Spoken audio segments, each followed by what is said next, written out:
जय हिंद बच्चों। फिर से आपका एक बार स्वागत है।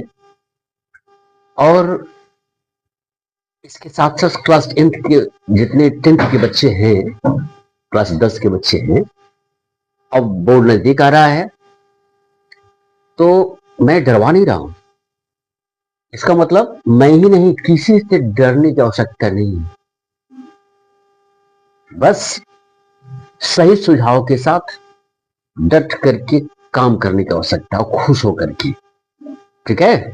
अब देखिए, हंसी हंसी में और मनोरंजन के साथ कैसे आपके इकोनॉमिक्स का एक चैप्टर आज मैं रेज कर रहा हूं, और सुनते सुनते ही आपका हमेशा के लिए याद हो जाएगा, कभी भूलेगा नहीं। और सबसे खास बात यह है ना कि कोई भी चीज जब एक बार समझ में आ जाती है तो वास्तव में कभी भूलता नहीं है।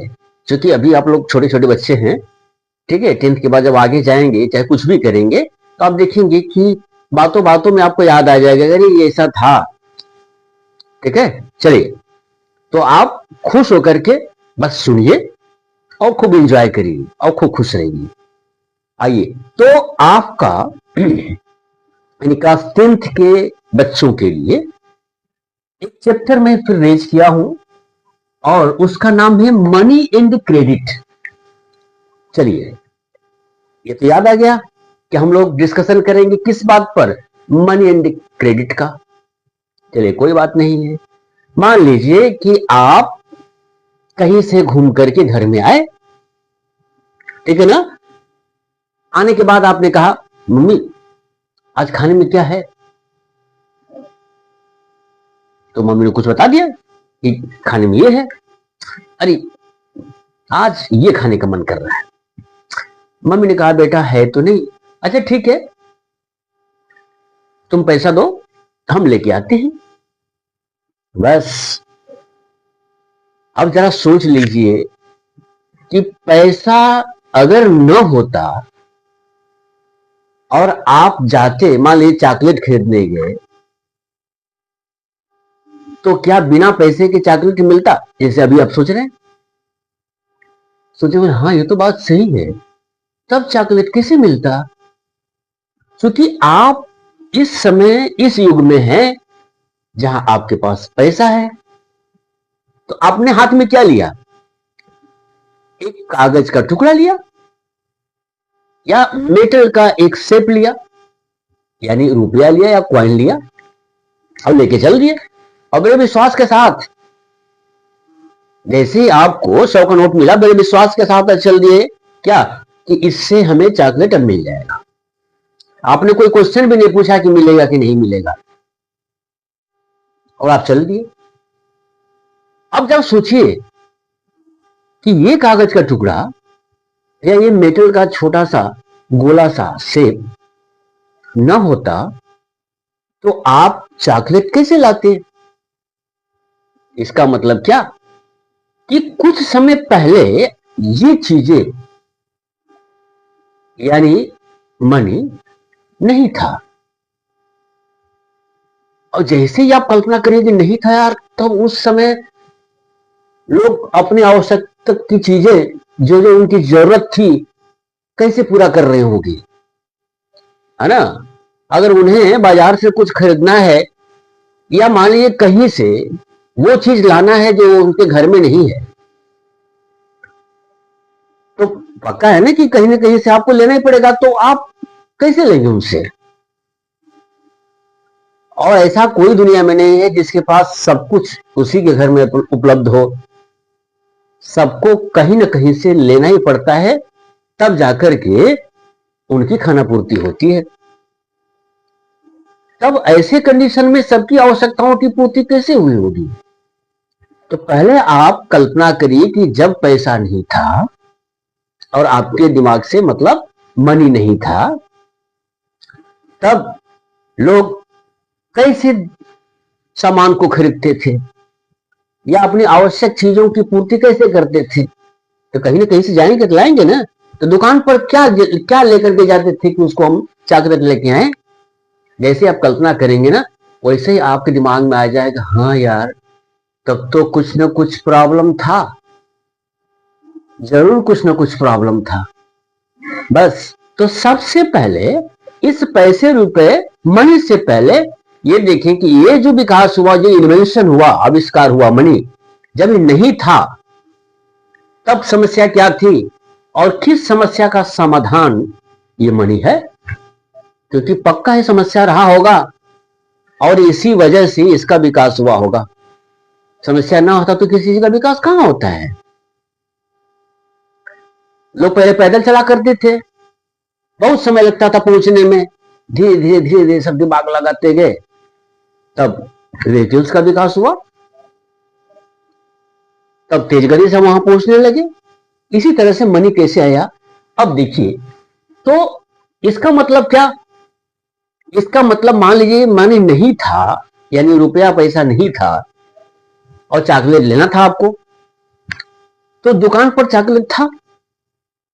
इसका मतलब क्या कि चॉकलेट की जो वैल्यू होगी उस वैल्यू के बराबर आपको वैल्यू देना पड़ेगा, जो चॉकलेट का मूल्य होगा।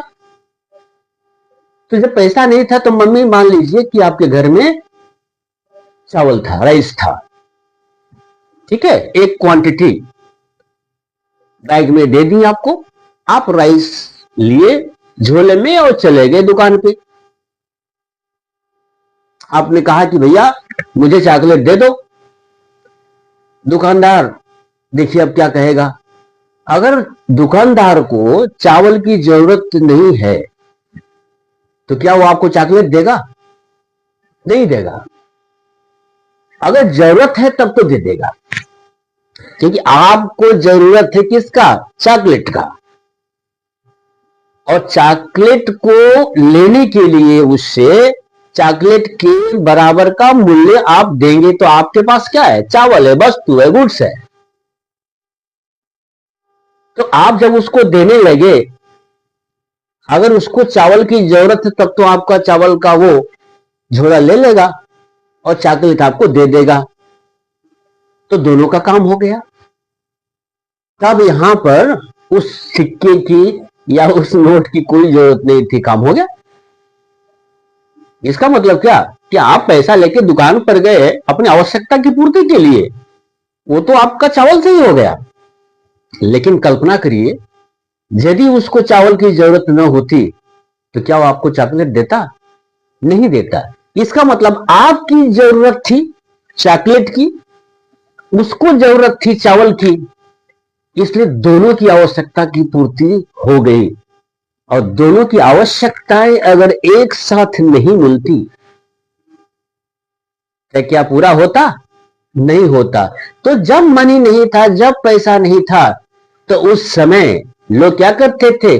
जो उनके पास वस्तु था, जो उनके पास गुड्स था, उसी गुड्स का हेल्प लेकर के दूसरे को वो गुड्स देते थे, उसके बदले में अपनी आवश्यकता की गुड्स को लेते थे। ऐसे में एक कंडीशन था कि दोनों की आवश्यकताएं आपस में मिले, तब इन गुड्स का एक्सचेंज करके अपनी आवश्यकताओं की पूर्ति करने को ही हम कहते हैं बार्टर एक्सचेंज सिस्टम। क्या कहते हैं? Barter exchange system. Barter exchange system. तब जब मनी नहीं था तो उस समय लोगों की आवश्यकताओं की पूर्ति किससे होती थी? गुड्स के आदान प्रदान से, जैसे अभी मैंने आपको समझाया। लेकिन इसमें बड़ी कठिनाई थी। अब जरा कल्पना करिए, अभी तो एक कठिनाई आपको बताया क्या कि आपके पास चावल था, मम्मी ने आपको चावल दे दिया, लेकिन उसी चावल को लेकर के आपने दुकान पर गए जिसके पास चॉकलेट था। अगर वो कहता है कि भैया हमको तो चावल नहीं चाहिए, तो क्या आप चॉकलेट खा पाते? नहीं, आपकी आवश्यकता की पूर्ति नहीं हो पाती। इसलिए दोनों की या सबकी आवश्यकताओं की पूर्ति तब हो जब दोनों का वांट्स, आवश्यकता मतलब वांट्स, इकोनॉमिक्स के लैंग्वेज में क्या कहते हैं, वांट्स, एक साथ मिले, तो इसे कहते हैं क्या, डबल कोइंसिडेंस ऑफ वांट्स कहते हैं। अब डबल कोइंसिडेंस ऑफ वांट्स की मीनिंग तो मैंने आपको बता दिया, और इसी के सहारे आपको यह सिस्टम मिला। तो जब मनी नहीं था उस समय लोगों की आवश्यकताओं की पूर्ति ऐसे ही होती थी। तो ये तो मैंने एक प्रॉब्लम बताया। अब देखिए जरा कल्पना करिए, मान लीजिए कुछ समय के लिए कि वो आपका चावल लेने को तैयार हो गया, उसकी चावल की जरूरत थी, लेकिन आप झोले में जितना चावल ले गए तो कहता भैया इतने से तो नहीं होगा, इसका दोगुना चावल लाओगे तो एक चॉकलेट देंगे। आप कहते हैं अरे भाई नहीं, इससे अधिक हम नहीं देंगे। इसका मतलब क्या है, इसका मतलब फिर प्रॉब्लम आ गया क्या भाई, किस अनुपात से, किस रेशियो से आप दोनों एक दूसरे को एक्सचेंज करेंगे। ये समस्या थी ना, बहुत बड़ी समस्या थी।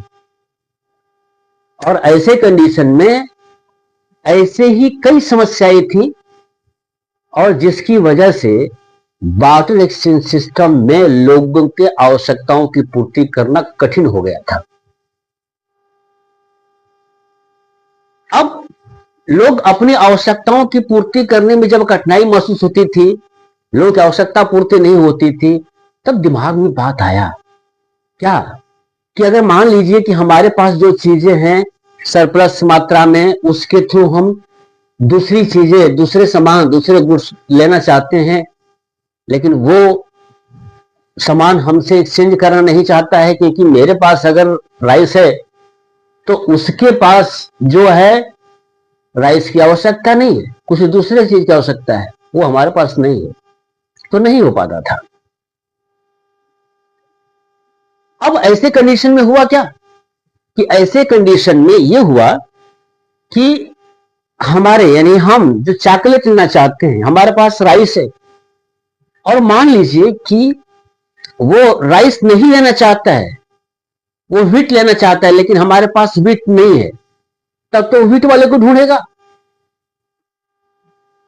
लेकिन ऐसे कंडीशन में मान लीजिए कि किसी को कुछ न ढूंढना पड़े, हमारे और उसके बीच में, यानी राइस और चॉकलेट के बीच में एक ऐसा माध्यम हो जाए जो दोनों के लिए काम करे, जो गेहूं तीनों के लिए काम करे, शू चारों के लिए काम करे। ऐसे सभी तरह के जितने भी गुड्स हैं, जितने भी लोग हैं, अपनी अपनी आवश्यकताओं की पूर्ति उस एक माध्यम के सहारे एक्सचेंज कर ले, तो किसी को किसी के पास जाने की आवश्यकता नहीं है। इसका मतलब क्या, इसका मतलब यह है कि अगर ए के पास राइस है, ए के पास राइस है और बी के पास क्या है, चॉकलेट है, तो यहां समस्या था कि बी को अगर राइस चाहिए तब एक वो चॉकलेट देगा, और नहीं चाहिए तो नहीं देगा। लेकिन इन दोनों के बीच में एक ऐसा माध्यम हो जाए जिसका हेल्प लेकर के ए बी के पास जाना ना पड़े, बी को ए के पास जाना ना पड़े, बल्कि इसी का इस्तेमाल ए और बी दोनों करे, और इससे ए को चॉकलेट मिल जाए और बी को राइस मिल जाए या कुछ भी मिल जाए।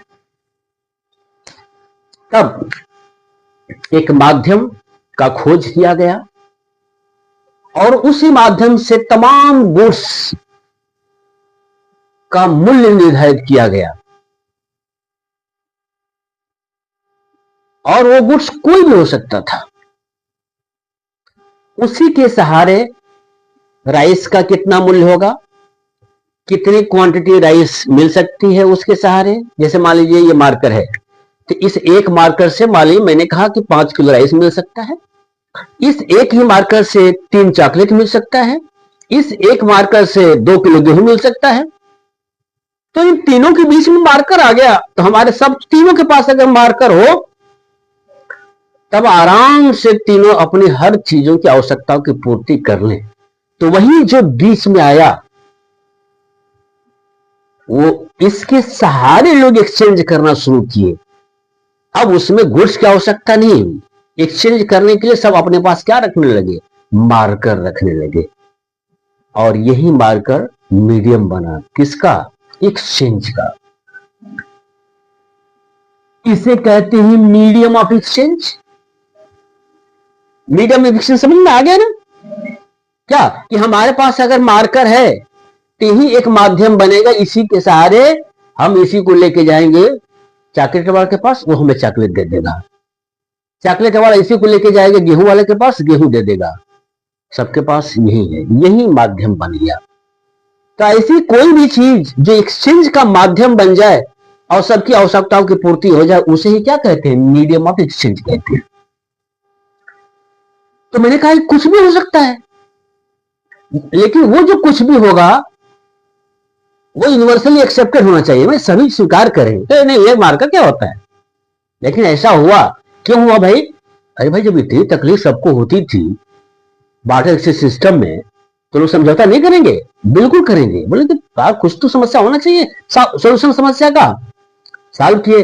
तो शुरू शुरू में क्या हुआ, किस चीज को, किस वस्तु को माध्यम बनाए, मीडियम बनाए। तो शुरू शुरू में जो आपके पास अभी करेंसी है ना, नोट 100, 200, 500, 10 रुपए का, ये सब नहीं था। तो क्या था माध्यम, शुरू में माध्यम था ग्रेन, अनाज के दाने। अब अनाज के दाने में कुछ कठिनाई आती थी, बोला यार ये मजा नहीं आ रहा है। तब फिर जानवर, कैटल्स आने लगे, इनको माध्यम बनाया एक्सचेंज का। फिर लगा कि नहीं यार ये सब पेरिशेबल गुड्स है, बहुत लंबे समय तक ये बूढ़े भी हो जाते हैं, इससे सही समाधान नहीं होता है, क्योंकि इससे जो प्रोपोर्शन से एक्सचेंज होना चाहिए नहीं हो पा रहा है, एकदम इजेक्ट नहीं हो पा रहा है। आप कल्पना करिए, अपने आप याद हो जाएगा आपका। आप केवल विजुलाइज करते जाइए सब्जेक्ट को, किसी भी सब्जेक्ट को, यही नहीं किसी भी सब्जेक्ट को, अपने आप याद हो जाएगा। कल्पना करिए कि आप गाय लेके दौड़ रहे हैं, भैया 1 किलो चावल दे दो, है? और 4 साल के बाद गाय बूढ़ी होगी, अरे यार पहले गाय ठीक थी, बूढ़ी होगी अब नहीं देंगे, है ना।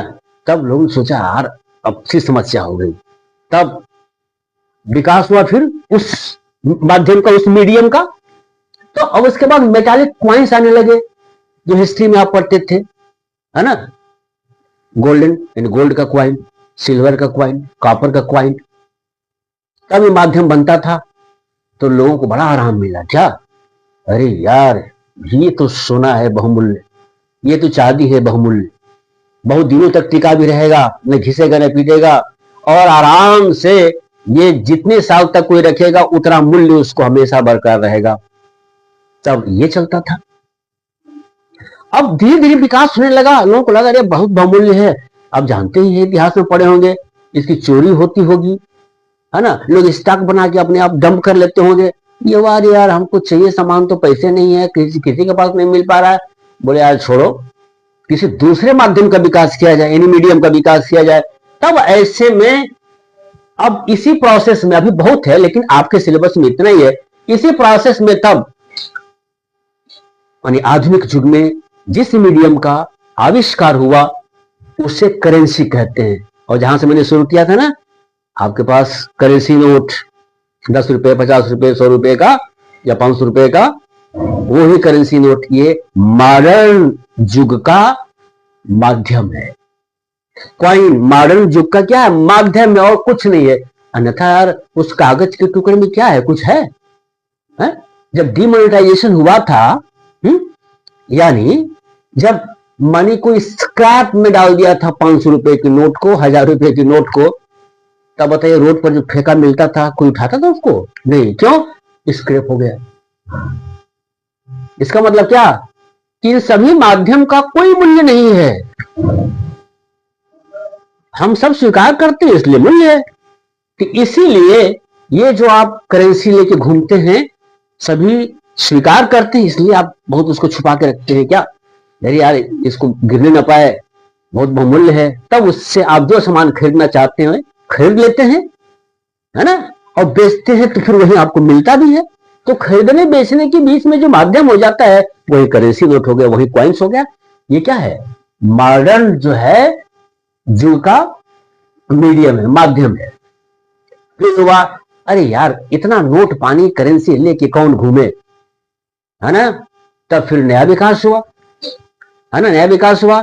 लेकिन अब देखिए, अब मान ली नोट पानी है तो ये तो भाई स्वीकार है लीगली, क्योंकि गवर्नमेंट जो है इसको ऑर्डर करती है कि आपको मानना पड़ेगा, आप इनकार नहीं कर सकते, ठीक है। लेकिन फिर आगे विकास हुआ तो डिमांड डिपॉजिट, यानी बैंक में आपका पैसा हुआ है, ठीक है। आपने किसी सामान खरीदा, बोले अरे यार पैसा कैश मेरे पास नहीं है भाई, है ना, चेक दे देते हैं, एक कागज का टुकड़ा आपने पकड़ा दिया, है ना, और फिर वो लेके गया बैंक में और उसको उतना पैसा मिल गया, तो भी माध्यम बना किस चीज का? एक्सचेंज का। मॉडर्न वो क्या है? Demand deposit. इस तरह से आपका मनी जो आज है अस्तित्व में आया। तो कुछ समय के लिए अगर मान ली कोई कह दिया कि भाई मनी किसे कहते हैं जरा बता दो, तो आपने अभी जितनी कहानी सुनी बताने में कोई बिल्कुल कोई कसर नहीं होगा, आराम से बता देंगे, ये जान जाइए। कैसे आप कह सकते हैं कि एक मीडियम है, माध्यम है, किस चीज का? गुड्स और सर्विसेज के एक्सचेंज का, इसलिए इसे मनी कहते हैं। और आगे जाते हैं तो आप कह सकते हैं क्या, ये मेजर ऑफ वैल्यू का भी काम करता है। तो ऐसा कोई चीज जो मीडियम ऑफ एक्सचेंज का काम करे, जो मेजर ऑफ वैल्यू का काम करे, जो वैल्यू के स्टोरेज का काम करे, जो फ्यूचर पेमेंट में देने का काम करे, उसे हम मनी कहते हैं। अब इन चारों चीजों को न भी कहें तो अपने आपके सिलेबस के हिसाब से केवल मीडियम ऑफ एक्सचेंज की बात कर दे, कोई भी ये काम करे तो क्या है? मनी है। मनी की मीनिंग आपके सिलेबस तक इतना ही है, इससे आगे मत जाइए। अब आगे चलते हैं। जब मनी मिल गया, मनी का विकास कैसे हुआ ये भी मिल गया। अब आगे चलते हैं कि आवश्यकता की पूर्ति तो करनी है। अब आवश्यकता की पूर्ति करते हैं भाई, तो उसके लिए हम क्या करते हैं? काम करते हैं ना। अब बिना काम के कहां से मिलेगा?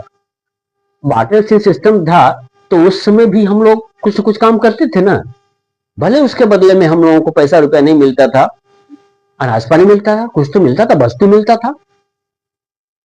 अब आजकल जब मनी का जमाना आ गया तो आपके काम के बदले में आपको गेहूं नहीं मिलेगा, आपको राइस नहीं मिलेगा, पहले मिलता था, क्योंकि पहले पैसा नहीं था। तो अब क्या मिलेगा? मनी मिलेगा। तो आप एक महीना काम किए तब ना आपको सैलरी मिलेगी, तनख्वाह मिलेगी। तो आपने एक महीना काम किया, आपको तनख्वाह मिल गया, ठीक है। तो महीने के अंत में लास्ट दिन आपको तनख्वाह मिल गया, तो पूरे दिन का 30 दिन का तनख्वाह एक दिन मिलेगा, तो पूरा का पूरा तो उसी दिन उसको आप इस्तेमाल नहीं करेंगे एक्सचेंज के रूप में, नहीं, क्योंकि आगे आपकी जरूरत पड़ेगी। ये सोचेंगे कि अरे यार इतने लंबे समय तक इसको हम रख के क्या करेंगे। अब ऐसे कंडीशन में निश्चित हो जाएंगे, अच्छा ठीक है 2-4 दिन के लिए जो जरूरत पड़ेगी इस पैसे से कुछ खरीदने का, वो हम रख लेते हैं, बाकी को हम ऐसा करते हैं कि बैंक में जमा कर देते हैं, बाकी को बैंक में जमा कर देते हैं। अब बैंक के लिए अगर बात करते हैं तो कोई ऐसा जगह है, यानी जो फाइनेंशियल इंस्टीट्यूट है, इसका 2 काम ही मुख्य होता है, जान जाइए। लोगों का पैसा एक्सेप्ट करना और जरूरत पड़े तो उसे उधार देना। ऐसे किसी भी संस्था को, किसी भी फाइनेंशियल इंस्टीट्यूट को बैंक कहते हैं। तो आपने क्या किया?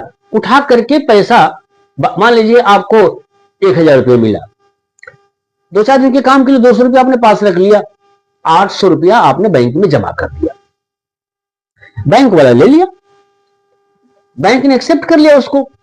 अब बताइए बैंक अपने पास रखेगा, फालतू का रखेगा? क्यों रखेगा? वो कौन है? आपका रिश्तेदार है? नहीं, तब क्यों रखेगा? ये सोचने की बात है। बिना फायदे का आजकल कोई काम करता है? कोई नहीं करता यार। तो बैंक वाला सोचेगा अच्छा ठीक है अपने पास इसको रख लेते हैं, अपने पास वो रख लिया, ठीक है, और रख के उसका वो इस्तेमाल करेगा।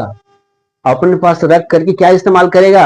अरे यार मान लीजिए कि 2-4 दिन के बाद फिर आएगा तो कितना लेगा? 200 रुपये लेगा, 300 रुपये लेगा, तो बाकी पैसा बेकार क्यों रखें। तो आया भैया दूसरा कोई बैंक में, यार अभी जरूरत है हमें, कुछ पैसा उधार दे दो, उसको उधार दिए। तो किसका पैसा दिया, आप ही का दिया। इसलिए आप जब पैसा आपका उसके पास बैंक के पास जमा है, वो किसी को उधार देगा, इसका मतलब क्या, उसके बदले में वो उसको क्या देगा, इंटरेस्ट देगा। तो बैंक की कमाई तो हो गई। इसीलिए आप जब बैंक में पैसा जमा करेंगे तो आपकी भी कमाई होगी, नहीं आपको भी क्या देगा, इंटरेस्ट देगा। तो आपकी कुछ कमाई हुई तो आपका फायदा हुआ ऐसे कंडीशन में, ठीक। तो आपका काम हो गया। इस तरह से बैंक डिपॉजिट एक्सेप्ट करता है और उसके ऊपर आपको क्या देता है, इंटरेस्ट देता है। अब एक चीज आई कि बैंक अगर न होता, जैसे मान लीजिए बैंक था और उसके पास आप पैसा उधार लेने, लोन लेने गए, ठीक है। मान लीजिए कि कोई किसान है और उसको सीड्स की, फर्टिलाइजर की, इरिगेशन के लिए पंपिंग सेट की जरूरत है और पैसा कम है या नहीं है, और उसको पता लगा कि लोग अपना पैसा बैंक में जमा करते हैं, तो आ गया और बैंक से ले लिया। अब कल्पना करिए यदि बैंक न होता तब ऐसे कंडीशन में लोगों की आवश्यकता की पूर्ति कैसे होती थी। तब ऐसे कंडीशन में बैंक अगर नहीं था तो लोगों की आवश्यकता की पूर्ति कैसे होती थी। अब एक कहानी की बात करेंगे जो एनसीईआरटी में 2 केस दिया हुआ है और बड़ा मजेदार है। बीच बीच में उस केस को पढ़ेंगे ना कहानी तो बहुत मजा आएगा। उसमें आप ध्यान देंगे कि एक है सलीम शायद नाम है उसका, शू मेकर है, जूता बनाता है। अब वो जूता बनाता है, संजोग से एक बड़ा व्यापारी उसके पास आया और 3000 जोड़े जूते का उसने ऑर्डर दे दिया उसको। बड़ा खुश हुआ कि अच्छा खासा उसको ऑर्डर मिला है और प्रॉफिट खूब अच्छे से मिलेगा, बड़ी अच्छी कमाई होगी। लेकिन 3000 जूता बनाने के लिए उसके पास सामान नहीं, यानी लेदर नहीं है। अब बताइए क्या करेगा, या तो ऑर्डर को कैंसिल कर दे और प्रॉफिट ना कमा पाए, तब वो क्या करेगा, तब ये अपॉर्चुनिटी जाने नहीं देगा। इसका मतलब क्या, उस अपॉर्चुनिटी को बनाने की कोशिश करेगा। अब ये कैसे, 2 उपाय है। पहला उपाय ये है कि जो लेदर वाला है उसके पास जाएगा, बोलेगा भैया लेदर उधार दे दो और जब हमको पैसा मिल जाएगा जूते को बेचने के बाद तो हम आपको पे कर देंगे। मान लीजिए वो नहीं तैयार हुआ, तब दूसरा उपाय यह है कि जिस व्यापारी ने ऑर्डर दिया 3000 जूते का, उसे कह सकता है कि भैया कम से कम 1000 जूता बनाने का जितना खर्च होगा वो दे दीजिए, हम जूता बना लेते हैं, उसके बाद बाकी का आप पूरा जब आप देंगे उस समय हमको पे कर दीजिएगा। तो उसका काम आगे बढ़ जाएगा। कुछ पैसा उसके पास था ही, 3000 जूता बना के उसको दे देगा। मान लीजिए ऐसा हो भी गया, यानी लेदर वाले ने या जिस व्यापारी ने ऑर्डर दिया था उसने पैसा दे दिया और उसकी अच्छी कमाई, प्रॉफिट हो गई। पहला तो उपाय हो सकता है। लेकिन जब हम लोग इस लड़की के केस में आए जो खेती करती है, अब खेती करने के लिए 3-4 महीने का सीजन होता है भाई, बीज की आवश्यकता होती है, सिंचाई की आवश्यकता होती है, फर्टिलाइजर की आवश्यकता होती है, लेबर की आवश्यकता होती है। अब ऐसे कंडीशन में उसके पास पैसा नहीं था। अब पैसा नहीं था, बैंक जानती नहीं थी या बैंक था ही नहीं मान लीजिए, तो किसके पास जाएगी, व्यापारी के पास जाएगी, मनी लेंडर्स के पास जाएगी। अब ऐसे कंडीशन में ट्रेडर्स या मनी लेंडर्स के पास जब जाएगी तो वो क्यों फालतू का पैसा दे देगा अपना भाई, और सोचेगा ना कि अच्छा ग्राहक आया है, पहले तो उसको भुनाते हैं जम के, खूब पैसा कमाते हैं। और चूंकि वो परिचित होते हैं, अब परिचित होंगे तो ये नहीं कहेंगे, वो सहानुभूति लेना चाहेंगे ना, ये नहीं कहेंगे कि भैया ठीक है तुम अपना खेत का एक हिस्सा हमें दे दो, हमारा नाम लिख दो, ऐसा कहेगा क्या, नहीं ऐसा नहीं कहेगा। बोले ठीक है बेटा कितना पैसा चाहिए, मान लो उसने कहा 5000 रुपया। अब 5000 रुपया उसको मिल गया, किसको, सपना को। अब सपना को 5000 रुपया मिल गया, सपना के कि लेके आकर के बीज खरीदी, सिंचाई की, फर्टिलाइजर सब कुछ हो गया उसका। लेकिन इसी दौरान क्या हुआ कि 2 महीने के बाद मान लीजिए कि रबी का सीजन हुआ और ऐसे में नेचुरल कैलेमिटी की वजह से, बर्फबारी की वजह से, मान लीजिए इन गेहूं का सीजन में और उसका फसल हार्वेस्टिंग से पहले, कटने से पहले ही नष्ट हो गया। तो किस आधार पर उसने उससे लोन ली थी मनी लेंडर से, कि जब कट जाएगा फसल गेहूं तो फिर उसी गेहूं को उसको बेच करके या गेहूं को ही उसको देगी और फिर अपना काम निकाल लेगी। लेकिन गेहूं तो नष्ट हो गया। अब ऐसे कंडीशन में तो क्या जो पैसा उसने उधार लिया था वो रिपेमेंट कर पाएगी? नहीं कर पाएगी। तब फिर क्या होगा भाई? तब उस व्यापारी के पास जाएगी, भैया आप इस बार तो हम नहीं दे पाएंगे, अगले सीजन के लिए कुछ हेल्प करिए। व्यापारी तो समझ जाइए कितना चालाक आदमी है मनी लेंडर्स, तो सोचेगा अच्छा ग्राहक मिला है। अब सोचिए उसके दिमाग में बहुत दूर की बातें आ रही। अब उसने क्या किया, हाँ बेटा तुम ले जाओ, 5 रुपया और ले जाओ। तो 5 रुपये पर पहले तो जो सूद है वो मंथली लेने की बात करेगा कि मानो 10% हम लेंगे महीने में। अब 5,000 पर 10% हर महीना सूद उसका बढ़ता गया अलग से। तो जितना 5,000 रुपया प्रिंसिपल अमाउंट था और 5,000 पर 10% पर मंथ के हिसाब से कितना इंटरेस्ट होगा वो जोड़ लीजिए, और साल भर में इंटरेस्ट प्लस प्रिंसिपल अमाउंट जो पहला साल का था जिसमें पे नहीं कर पाई वो जोड़ लीजिए। फिर अभी नया दिया, मान लीजिए उसी रेट ऑफ इंटरेस्ट से जो बहुत हाई है। अब खुदा न खास्ता मान लीजिए कि नेक्स्ट ईयर में उतना पैदावार ना हो पाए, तो क्या वो पूरी कर्ज दे पाएगी? बेचने के बावजूद भी ना दे पाएगी। तब कर्ज पर कर्ज वो लेती जाएगी और कर्ज के जाल में फंस जाएगी, और अंततः जो उसकी जमीन है उस व्यापारी को उसको देना ही पड़ेगा, और व्यापारी सस्ते भाव में वो जमीन को ले लेगी। ये शोषण हुआ कि नहीं हुआ? ये शोषण हुआ। तो ऐसे कंडीशन में ही बैंक का आविष्कार होता है। गवर्नमेंट ऐसे कंडीशन में ही ऐसे फाइनेंशियल इंस्टीट्यूट का विकास करती है कि ऐसे गरीबों का वो क्या कर सके, हेल्प कर सके। तभी बैंक आया। तो जो मैंने कहानी कहा वो भी तो उधार दिए, और बैंक की बात की तो बैंक ने उधार दिया।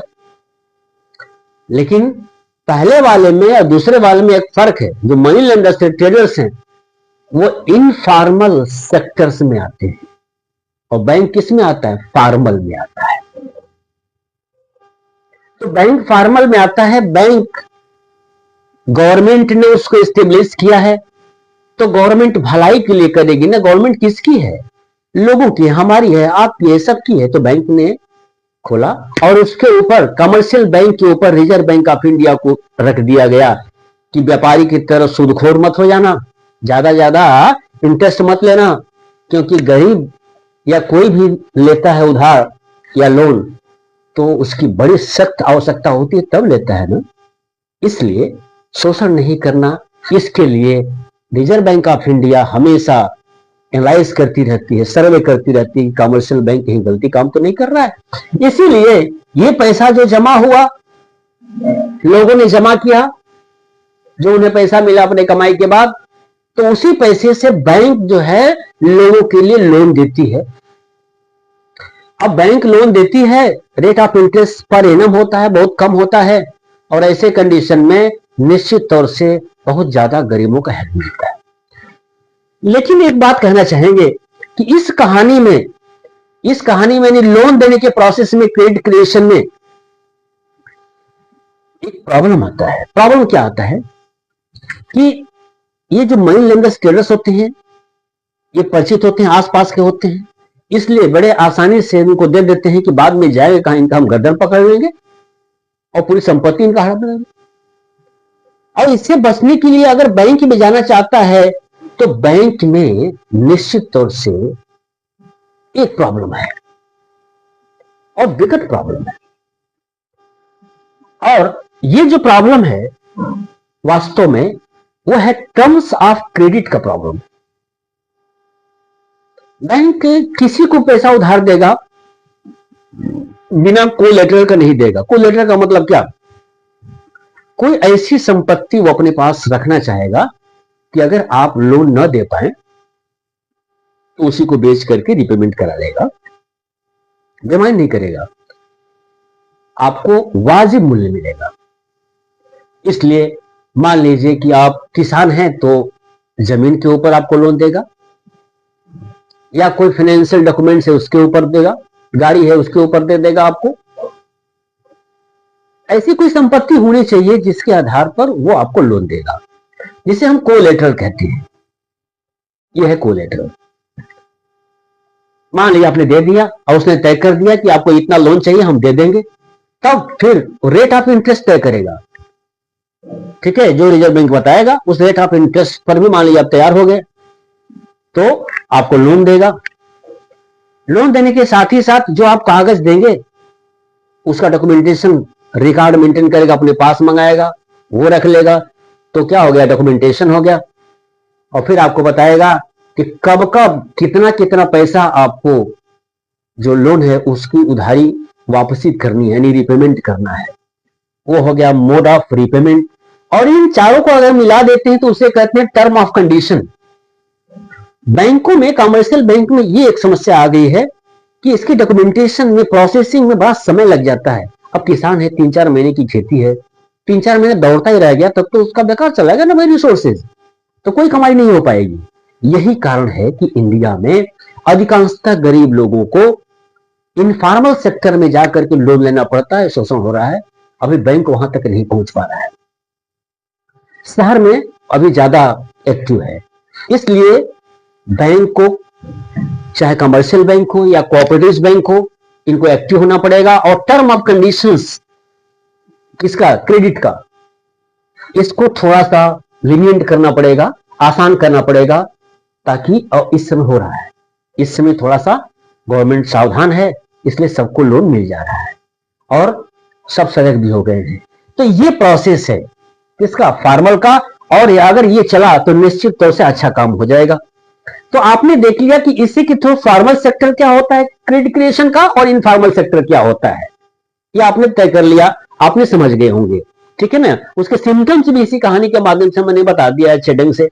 अब मैं एक बात कहना चाहूंगा कि एक समस्या आप देख रहे हैं ना व्यवहारिक तौर से, कि बिना कोलेटरल का लोन तो मिलेगा नहीं। अब गरीब लोग भाई क्या देंगे अपने पास, मान लीजिए उनके पास कुछ नहीं है, तब तो उन्हें लोन नहीं मिलेगा ना, तब तो फिर मनी लेंडर के हाथ में जाएंगे। जानते हैं इंडिया में ही विशेष रूप से महिलाएं, और विशेष रूप से मैं बताऊं आपको, ये शुरुआत महाराष्ट्र में हुआ था कि 10-20 महिलाएं मिल करके एक ग्रुप बनाई, और जो भी 10-5 रुपया उनके पास कुछ कहीं से आता था ना, सब लोग एक जगह उसको डिपॉजिट करते थे। अब मानी 20 महिलाएं एक ग्रुप बनाई और सबके पास 10-10 रुपया था, और 20 महिलाएं मिलकर के 10 रुपये इकट्ठा की। इसका मतलब 20 गुणे 10, 200 रुपया उनके पास हो गया। 10 रुपए से तो कोई काम नहीं होगा, लेकिन 200 रुपए से काम हो जाएगा। इस तरह से किसी के पास उनको जाना नहीं पड़ा, और उन ग्रुप के माध्यम से एक दूसरे के हेल्प हो गया। इसीलिए इसको हम सेल्फ हेल्प ग्रुप कहते हैं, यानी हम खुद अपनी आवश्यकताओं की पूर्ति अपने ही ग्रुप के माध्यम से कर लेंगे। किसी मोहल्ले में, पड़ोसी में मिलकर के, जो अपने में जानते हैं, ग्रुप बना लिए।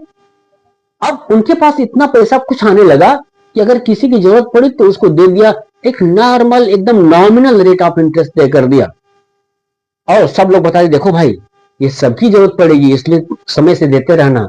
काम आगे बढ़ता गया, और चूंकि जो ग्रुप बना वो रजिस्टर्ड बना, गवर्नमेंट को पता चला कि ऐसे गरीब लोगों की एक व्यक्ति की क्षमता नहीं है कोलेटरल देने का, बैंक से लोन लेने के लिए।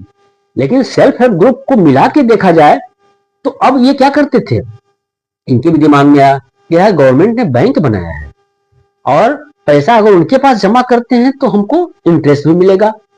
तो वही पैसा 200 रुपया उठा करके उन्होंने बैंक में जमा कर दिया। अच्छा, बैंक में पैसा जमा होगा तो किसी के नाम से ना होगा, नाम दे दिया किसका, ग्रुप का, उसका कोई नाम दे दिया, यानी व्यक्ति नहीं, क्या, ग्रुप।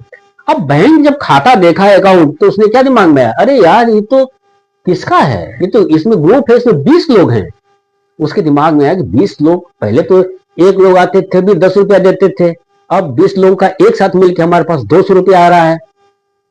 तब उनके दिमाग में आया कि ही 200 रुपया बड़ा काम करेगा, क्योंकि गरीबों का हेल्प करने के लिए तो गवर्नमेंट ने बैंक खोला।